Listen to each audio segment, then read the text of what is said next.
Hello and welcome to Cooking the Books with Heather. Today it is fig season and we are going to be making baked figs and goat cheese with caramelized onions and pecans from Vivian Howard's Deep Run Roots cookbook. I'm hoping I can eat this because they will be cooked. I have a slight fig allergy. It makes my mouth feel funny if I eat too many fresh ones. So same thing happens with pineapple, but I can eat like canned pineapple without a problem. So I'm keeping my fingers crossed that the cooking them will help me not have issues. Anyway, so this recipe is going to seem pretty quick because we've already done a lot of the work. First, we have sliced our figs. 1/2 inch rounds, so just sort of lengthwise. And we're going to add some brown sugar, dark brown sugar for this recipe. We're going to add some orange zest. I'm trying to get all of, but that's okay. And then some orange juice, which I have not strained yet, and it definitely got some pieces in it.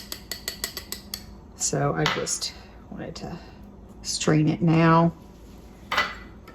And we're just going to toss these together kind of gently. If you see me poking at something, that's the dark brown sugar that I'm trying to get to kind of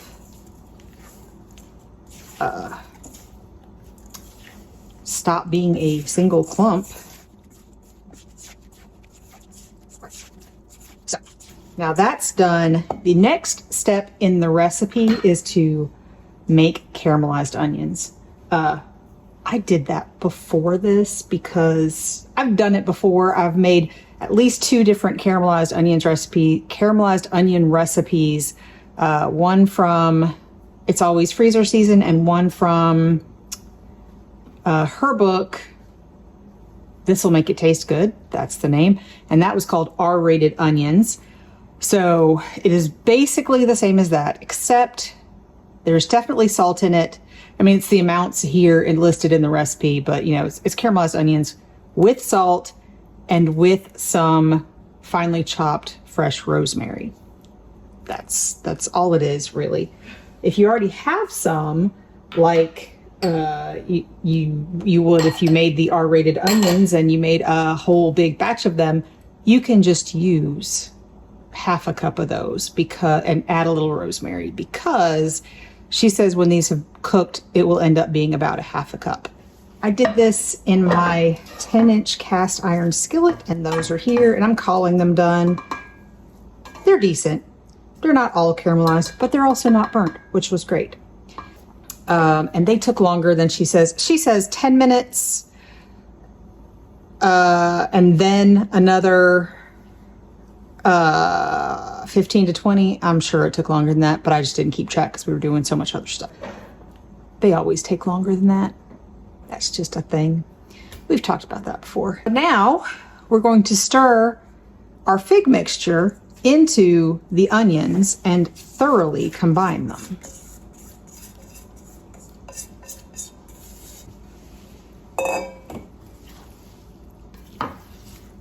So this will be like sweet and savory, which just kind of sounds delicious to me.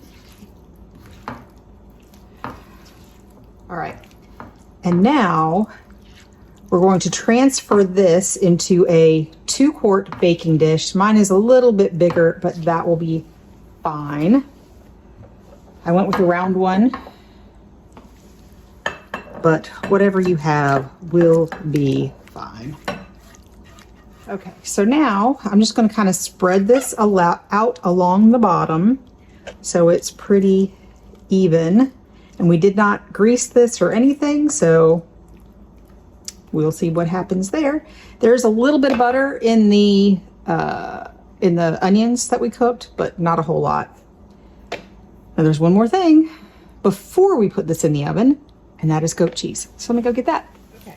So what I'm going to do is sort of crumble this over top, and I'm going to need a little more than half of this log. And the funny thing is, my husband, who, as I have said a million times on this channel, does not like goat cheese, is the one who said that we should make this recipe. I'm not entirely sure why, but I am not going to complain about that.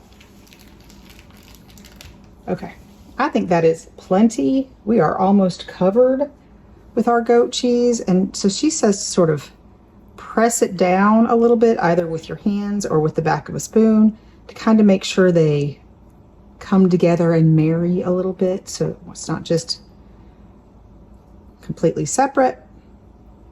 And so I'm going to wash my hands, and then we're going to put this in a 375-degree oven, uncovered, for 30 minutes in the middle. So we'll see you back in about 30 minutes. Our baked figs have just come out of the oven. They were in there for 30 minutes. It was bubbly around the edges. There's no real melting of the cheese. Maybe it looks a little softer. There's no real browning of the cheese, but we're going to call that good. Now, this is supposed to be the salt and butter roasted pecans, but it's not. We've made those before. You can use those, but, and I will link that up here. It's one of my favorite, or one of my most watched recipes, especially in the winter, which is when we usually make it.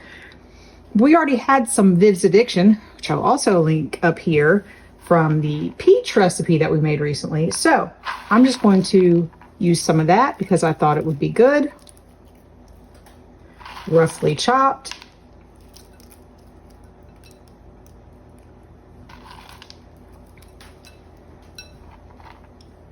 There we go. We will eat these anytime.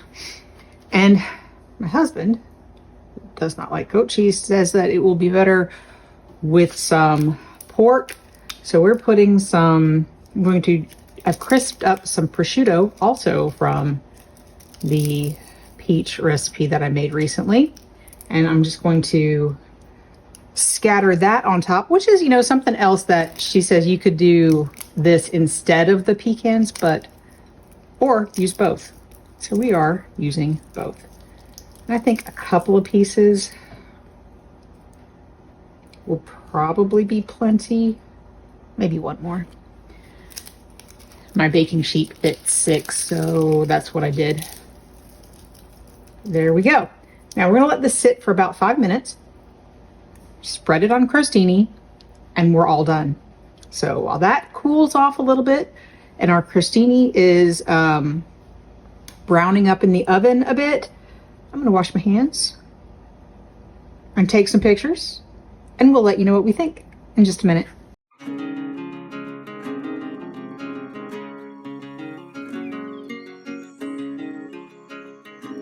On this episode of Cooking the Books with Heather, you watched me make baked figs and goat cheese with caramelized onions and pecans from Vivian Howard's Deep Run Roots cookbook.